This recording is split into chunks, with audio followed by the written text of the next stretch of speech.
Good morning, Marta. Good to see you. Hello. Yeah, good to see you too, Andy. Well, it's the first morning of our live sessions on YouTube at the University of Salford around COP26, and it feels like it's been a long time coming, hasn't it?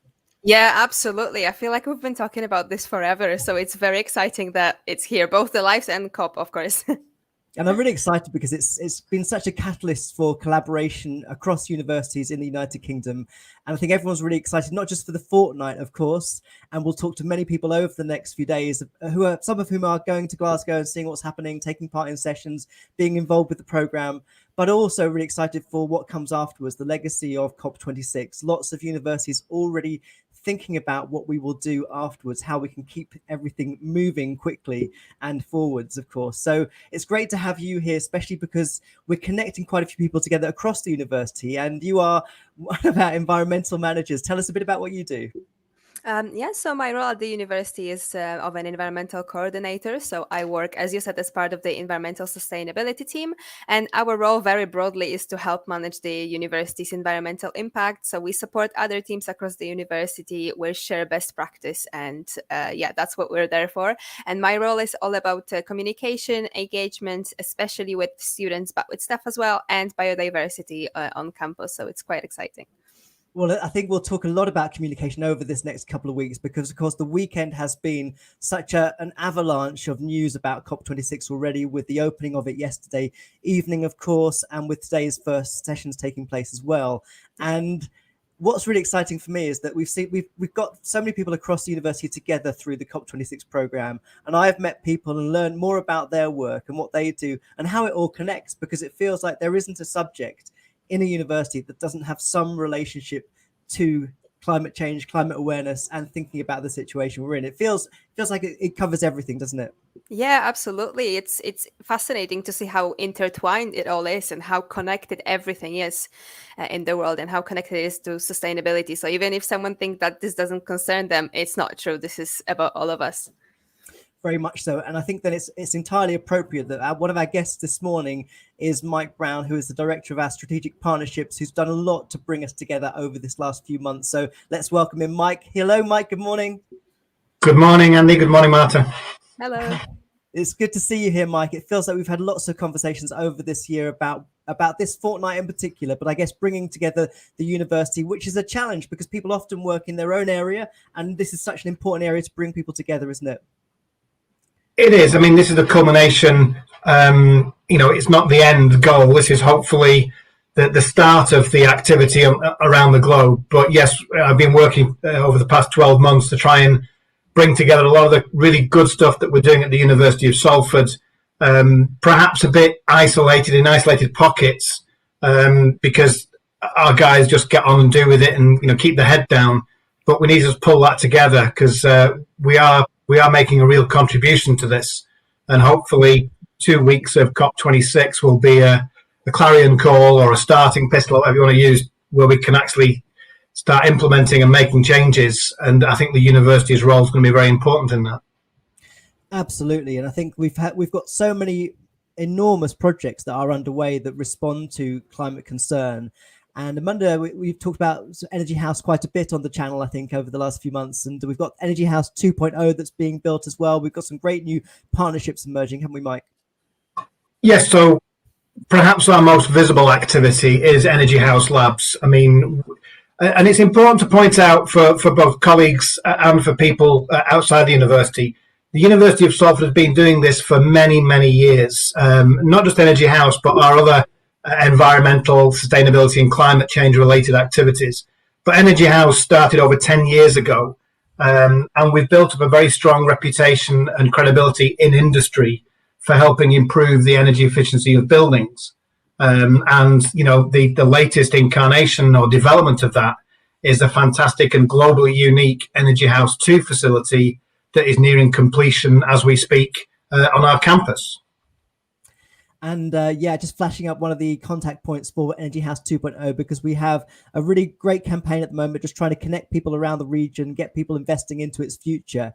And we will certainly hear from Professor Will Swan and Dr. Richard Fitton over the next couple of weeks, who are very involved with COP26, very involved with Greater Manchester's sort of green program as well. And I think that's really exciting to hear from them about all the things that are going on. And I've been hearing some really wonderful things about the emerging programs. We've got an artist in residence that's taking place around Energy House 2.0.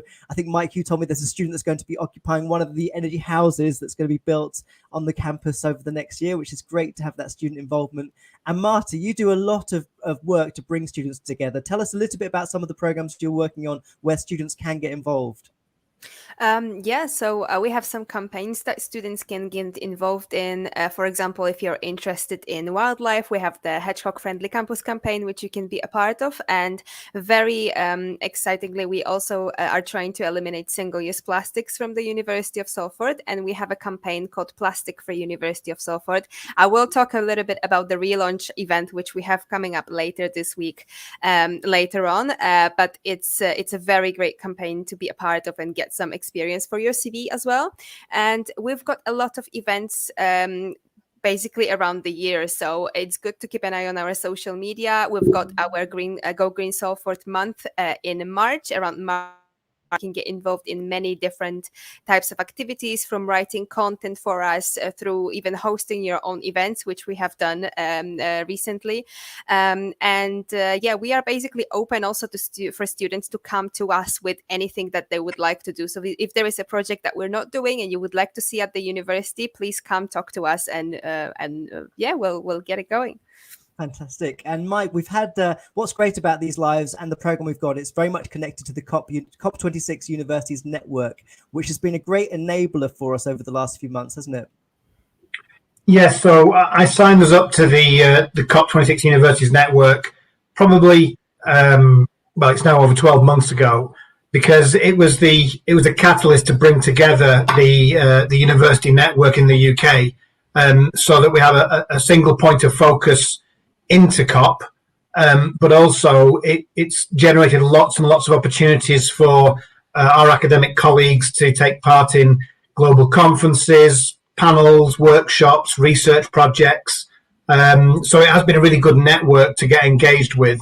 And I'm pleased that the University of Salford has been a very proactive and engaged partner in the network.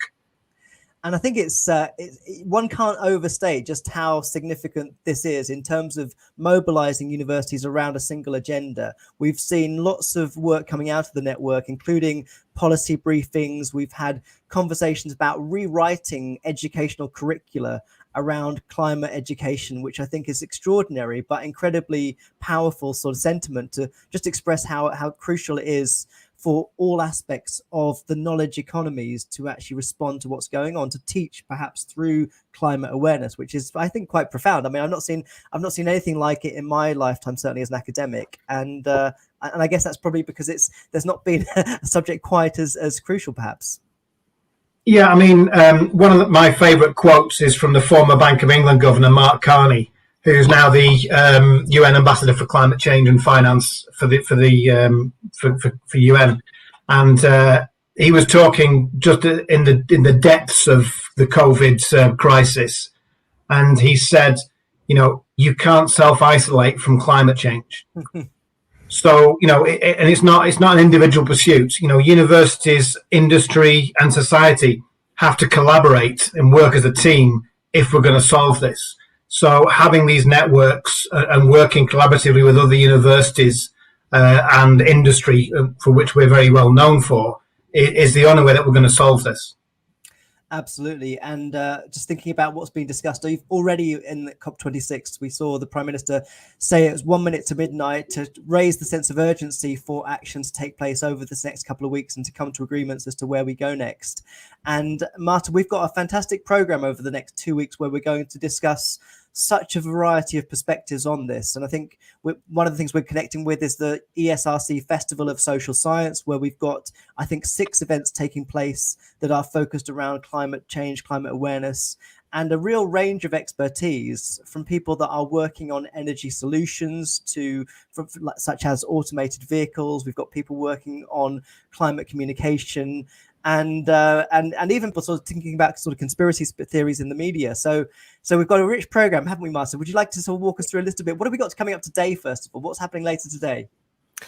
Yes. So today, first of all, at COP, there is the World Leaders Summit, of course. So the world leaders will be putting forward high-level ambitions as a follow-up from the Paris Agreement in 2015. Apart from that, we also have throughout the COP26 a social media takeover on LinkedIn hosted by the university. So you can tune in for that to see conversations and content from about our research and expertise in climate change mitigation and adaptation. And today is all about importance of COP in general and importance of it for our university. And in terms of other events, at 12 o'clock, we have a lunchtime session on understanding climate change with Dr. Rosie Anthony. She's a lecturer at the University of Salford in climate change and sustainability, and she will talk to us through all of the technical terms around climate change and climate science, helping us to understand what's happening and understand our role in it, and how we can have an impact and make a difference. Fantastic. And I think what's really great is that we're inviting people also in to talk about their reactions to COP26 as it happens, because every day will be, of course, a huge amount of news. The big sort of platform that I watch every day is the BBC, which of course many people do, and also research a lot of the BBC communications. And the entire app is taken over by COP26 news today. And it feels like, Mike, certainly there's a lot to digest. It's such an enormous subject. How optimistic are you that we will be at a point in a couple of weeks where some things have been achieved? I mean, I'm trying to be positive because I think world leaders know that their countries need them to do that. And there's a great expectation from humanity in general that we've got to come together to fix this. I think any world leaders that try and, squeeze out of commitments, things like that, history will judge them very harshly. I think I'm pleased the way that the UK has taken leadership on this. Prince Charles has been an advocate for this for, most of my life that I can remember. He's been pushing this. So there's some very powerful voices that hopefully our world leaders will listen to. And I think the role of scientists now is even more crucial, because they've been providing the facts. It's not opinion. It's not flavored for your politics. This is the fact. This is happening. And I think no one can deny that now, because unfortunately we're seeing it, almost every day in the news, from, the UK, from flash floods, real dry periods, and to unfortunately other areas where they're in drought. So I do think our world leaders have the opportunity to rise to the challenge and meet the expectations of humanity. I don't think all of them will, but I'm very proud to say that I think the UK is showing leadership in this area. And again, I think the university and academic involvement is key to that, because we have some of the best universities on the planet. So, yeah, we can do this. And as someone that directs our strategic partnerships at the university, what are the priorities for you in terms of progressing, I guess, as swiftly as we can, but I guess bringing people together as well? How do you prioritize your sort of work program? So I'm quite pleased at the moment, because some of our strategic partners, well, all of our strategic partners and some of our just general partners have net zero or sustainability or green recovery core to their business moving forward. You'd have to be living under a rock somewhere not to realize that that's where the future of industry is moving. So I'm seeing a lot of positive things from industry. And as I tell industry what we're doing, they're very pleased to hear that we're doing it. We're not jumping on bandwagons. Like I said, we've been doing this for many, many years. And we've got some great academics that know how to work with industry in that. And perhaps one of the biggest partnerships that's current now is a relationship with Barratt Developments, who, as you briefly mentioned, they've just built what they call the Zero House on campus. And it's got all the latest tech for energy efficiency, environmental, you name it. And, we've partnered with Barratt. They came talk to us because of our world expertise in energy efficiency with Energy House Labs. And as you mentioned, one of our postgraduate students will be living in it and monitored, and we'll be pulling lots of data off it. So, there's lots of really good stuff that industry is saying to us. It's just that, we have to rise to meet that demand and align it. And I think it's also one of the most important things for our students, both current and future students, where sustainability and net zero is higher up their selection list for academic programs, study, and their university experience. Absolutely. And Marta, I guess one of the things that always interests me is the pathways people take into focusing on sustainability. Tell us what yours was in getting into the role that you have. Mine was, I think, a little bit unusual because I came here from studying business before, and I didn't have sustainability on my radar for a few years of my first academic years. And when I was studying business, I realized that there is very little talk on the actual impacts of it and how we can make business more sustainable. There was only one module on it. And as I finished my undergraduate degree, I realized that this is actually something that interests me much more than the world of business itself. And I started to pursue that. So I was able to study a master's degree at the University of Salford, a very, very good degree from which I have great memories. And I learned a lot of what I know now on environmental management and assessment. And I really recommend that to anyone thinking about studying at Salford, something related to the environment. And then I was really fortunate to be able to start at this position at the beginning of this year. So, yeah. It's fantastic. And what's really wonderful, I think, we've gone through, of course, a really remarkable year and a half with COVID-19, and leading up to COP26, I think there was still a lot of uncertainty about what would actually happen physically. And of course, we've seen in the news, there are thousands of people that are up in Glasgow seeing what's going on. As I mentioned earlier, we'll have some of our colleagues and students that are there as well, involved in various capacities. And I think it's also wonderful that there's live streaming of the event as well, so you can actually take part and follow what's going on.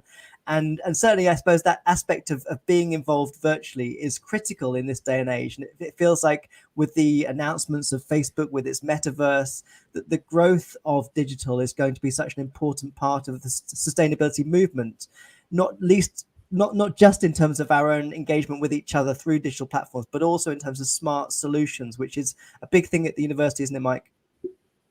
It is, yeah. We're obviously trying to, throughout COVID, I think the whole University of Salford did an amazing job in remote working. And one thing I was pleased is that I wasn't just busy, I was actually productive. And, it proved that the technology means you didn't have to jump in your car and drive 40 minutes into work and get stuck in traffic. And I think the technology has risen to a level now where people realize that they don't need to be commuting every day. It does work. You can be productive, online. And unfortunately, it means that you actually work longer hours because the minute you wake up, you're plugged in and, I'll just check my email before I go to bed. That's the downside of it. But I think that the use of technology has really helped industry and academia maintain, and I think we will be more productive moving forward. And hopefully there will be some positive sustainability benefits to that.